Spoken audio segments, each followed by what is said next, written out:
Encore encore une fois, je suis surpris, je suis étonné, j'ai même eu honnêtement, j'ai vu ça, j'ai eu des palpitations qui m'ont parcouru le corps, j'ai eu une larme que j'ai dû m'essuyer, tellement ça m'a choqué et pourtant ils font ça à chaque fois, hein. C'est-à-dire que là, encore une fois, ils vont expliquer que le tueur, c'est quelqu'un de gentil dans le quartier, qui sortait les sacs poubelles, que tout le monde aimait, etc. Et je devrais pas être surpris en réalité, parce qu'ils le font à chaque fois, c'est même un running gag. Mais pourtant, à chaque fois, je suis tellement pas dans le mood de penser des trucs aussi odieux qu'à chaque fois, je suis surpris. Voilà. Et donc là, après avoir pointé la droite et l'extrême droite, alors ça, je sais pas à quoi il fait référence, peut-être que j'ai loupé un reportage de BFM TV, mais BFM nous propose une séquence avec les proches du tueur qui lui font des éloges. Il va vraiment falloir que ce cirque arrête le plus vite possible. C'est une totale inversion des valeurs. En direct de Cannes, vous avez rencontré des proches de ce suspect. Quel homme vous ont-ils décrit? Mais à quel moment t'es journaliste et tu dis putain, je vais aller interviewer les proches d'un tueur multirécidiviste pour savoir à quel point c'était quelqu'un de bien? Mais à quel moment tu fais ça dans ta vie? Je comprends pas, hein. Est-ce que cette dame arrive à dormir le soir en se disant oh, j'adore ma vie, je fais un beau métier? Oui, exactement. Nous avons échangé notamment avec des voisins et des amis proches du suspect et tous décrivent un homme discret, gentil et travailleur. Ils sont évidemment très choqués par ce qui s'est passé et avec Mathieu Le Peigny, on peut vous le confirmer, hein, dans le quartier où habitait le suspect. Nous y étions ce matin. Il y a encore beaucoup d'émotions et beaucoup de tristesse. Alors c'est vrai qu'il y a des... Alors ils sont tristes pour qui? Pour le tueur qui va en prison? Pour le policier qui est mort? Je pose la question parce qu'elle a interrogé les gens du quartier. Ils sont tristes pour qui?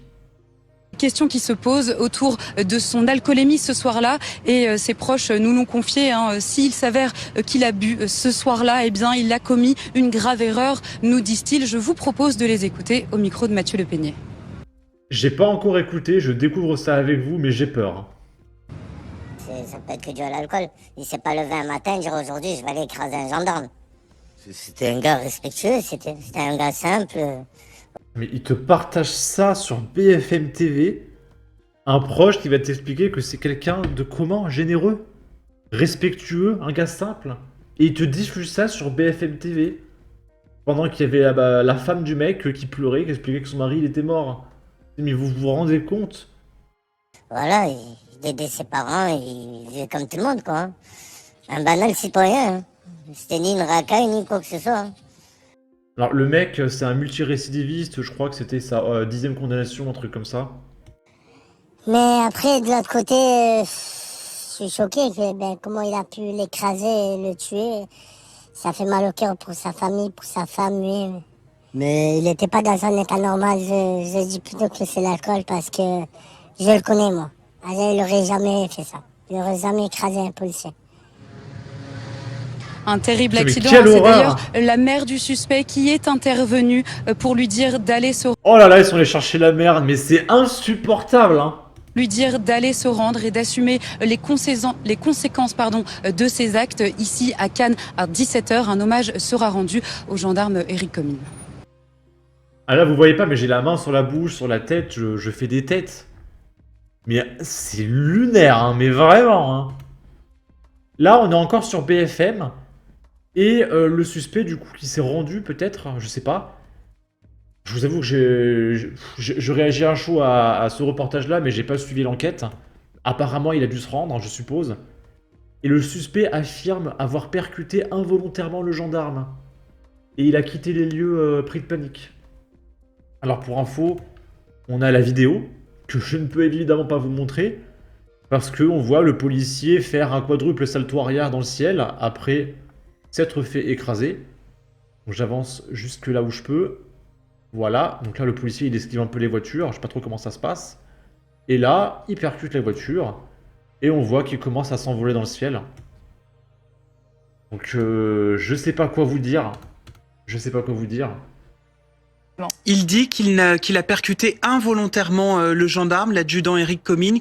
À partir du moment où tu as fait un refus d'obtempérer, Tu as choisi délibérément de refuser d'obtempérer. C'est un choix.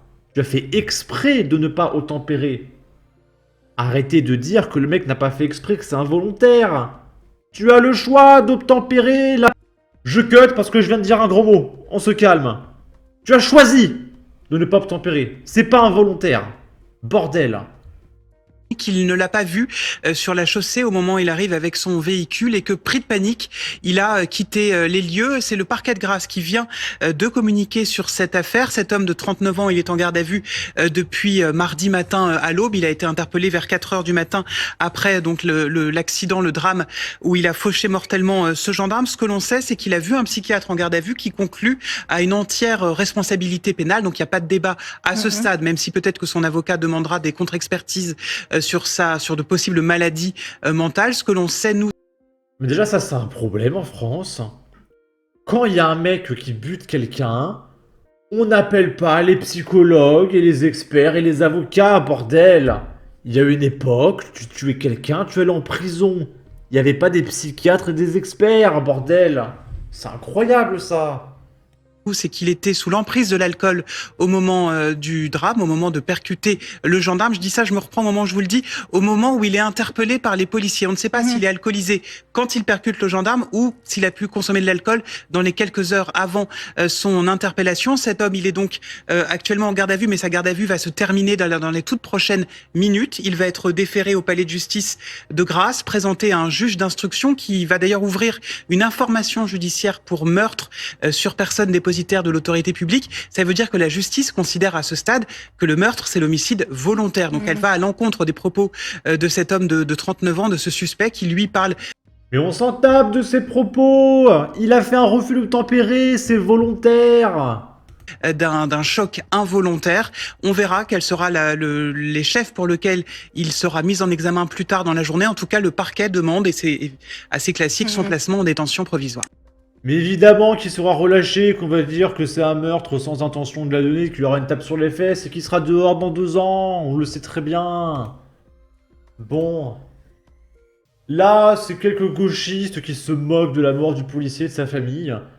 C'est Christian Lecomte, on s'en fout de qui c'est, qui dit c'est dans l'ADN de l'extrême droite que de récupérer et d'instrumentaliser la souffrance et la détresse d'autrui pour en faire une stratégie politique. Et j'ai plus envie de réagir à ça, mais vraiment. Hein. Ça fait la 853 millième fois que pour ce genre de scène, il te parle de récupération.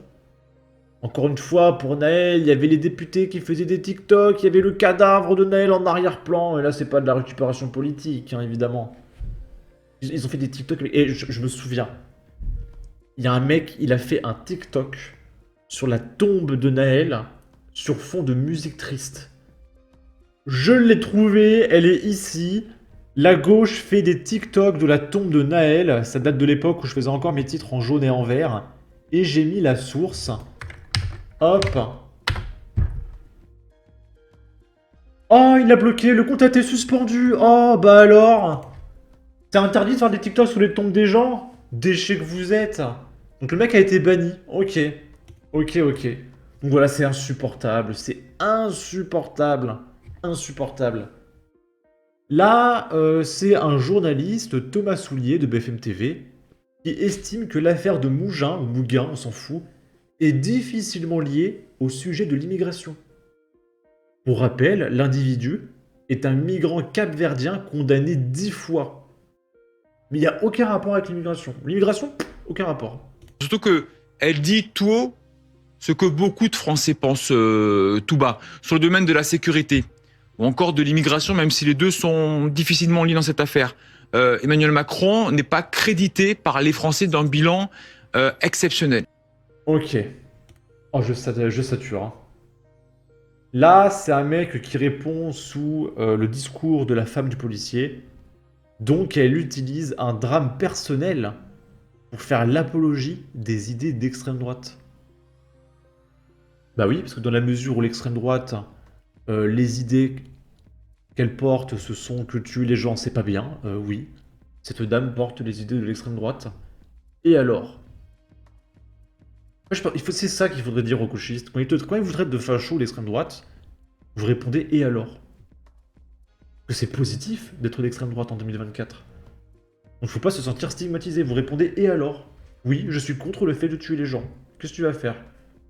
Voilà, en tout cas, n'hésitez pas à donner votre avis, votre opinion, à partager, à commenter, ça aidera au référencement de la vidéo sur YouTube. Abonnez-vous, suivez-moi sur Twitter, prenez soin de vous, salut!